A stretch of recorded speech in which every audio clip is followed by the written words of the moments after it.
Now we're going to shoot one of the more evil of all the sacred cows. Evil for most people. Get out of debt. And a lot of people are saying, cut up your credit cards. I think that's really ridiculous because a credit card is not the problem. In fact, I love my credit cards. I don't know how anybody could get along today without a credit card. But the credit card isn't the problem. It's lack of financial education is the problem. The entire currency supply, all of the dollars in existence, require debt. You can't have a dollar without debt. A dollar is just an IOU. It's borrowed into existence either by the government creating a bond which promises to pay interest, you've got to pay out of future taxes, or people create currency by taking out a loan at the bank, fractional reserve lending. Every month there's a payment due on those dollars that you created. Right, and this credit card is a fast way of creating money because there's really no money in this card. See, let's say I go to the store, there's no money in it, and I charge $100. Like magic, $100 is created and it flows into the economy. That's why debt is good. But when you abuse this, that's when we get in trouble. So I think, Mr. Rodney here, you see the horror stories of bad debt, don't you? Yeah, I've seen people walk into my office that make $150,000 a year, but they have $250,000 in credit card debt. Let's face it, we live in a credit society, and you do have to have credit. And we have to learn how to survive and thrive in our credit economy that we are. But, people are walking in, and they have this bad debt. They're asking, what do we do with it? Well, number one, you try to pay off the bad debt so you can invest in good debt, which would be real estate. And we love debt, don't we? Yeah, we have a lot of debt.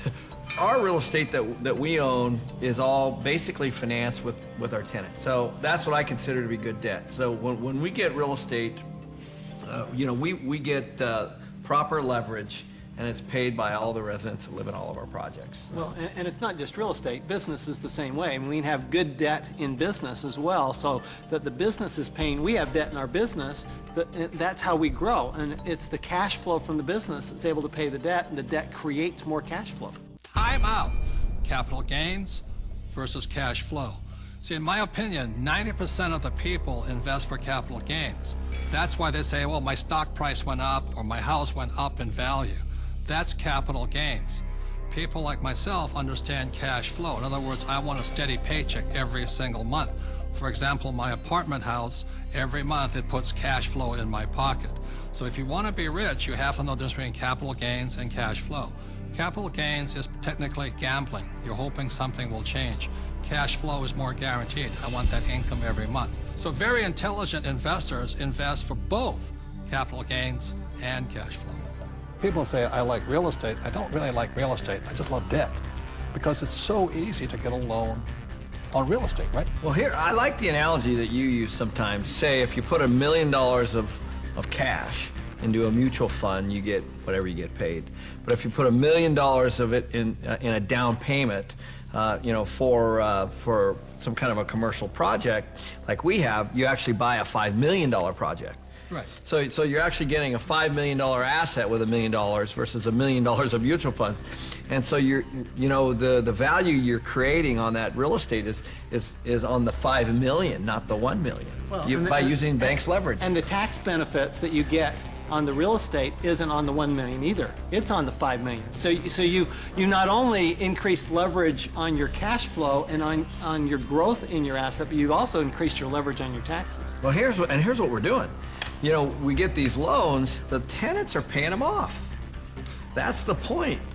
Oftentimes people don't look at that. And they're paying it off with after-tax dollars. Yeah, they're moving into our places, they're paying our rent, we're taking that rent and we're paying our mortgages, and our mortgages are getting paid down to zero. Wait a minute. Ken's talking about these $1 million deals. Let me tell you how I started. I'm somebody that knew absolutely nothing about money or financing or investing, and I began investing with a little 2-bedroom, 1-bath house, and this was back in 1989. The house cost me $45,000. I had to put down $5,000, of which I didn't have, and I had a mortgage or good debt of $40,000. And the reason it was good debt is because every month I would collect the rent, I would pay the expenses, I would pay my mortgage payment, and at the end of the month, I had a positive cash flow of $25. Now, It wasn't a lot, but it was a start. And from there I learned, and I did my next investment and my next investment. So it was good debt because that debt put money in my pocket every single month.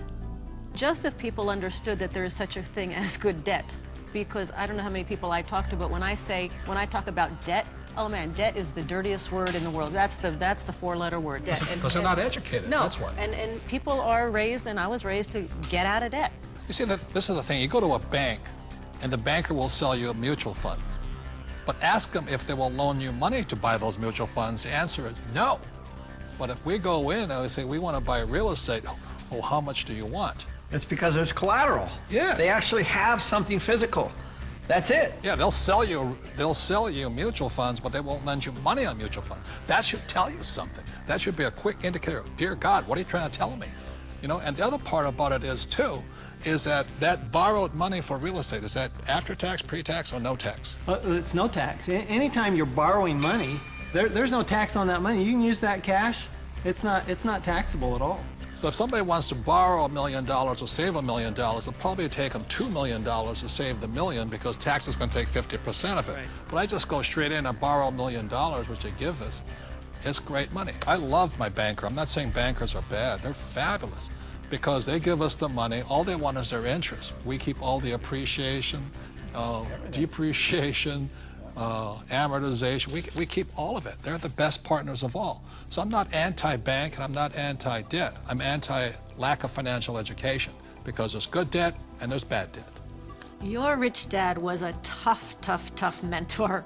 But, you know, I think some of the greatest mentors are tough because a really great mentor will push you to go beyond where you think you can go. And that's some of my best mentors. That's what they've done for me. Yeah, and I didn't always listen to my rich dad. I still remember I did the real estate course, you know, and I went running out in Honolulu, and I found this condo, and it was for $64,000, and it didn't cash flow. So I went to see my rich dad, and I said, but it's going to go up in value. In other words, capital gains. He says, never buy anything that goes up. It must cash flow. And I said, no, it's going to go up. And we argued and argued and argued.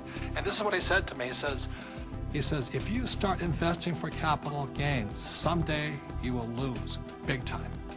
So that I let that condo go. I didn't pay $64,000. Today it's probably worth $300,000, but I learned a lesson from my coach, my rich dad. If I had gotten into the habit of buying for capital gains, either the price of stocks going up or real estate going up, I might have been wiped out in this crisis. So that's why a coach and a mentor keeps you onto your plan.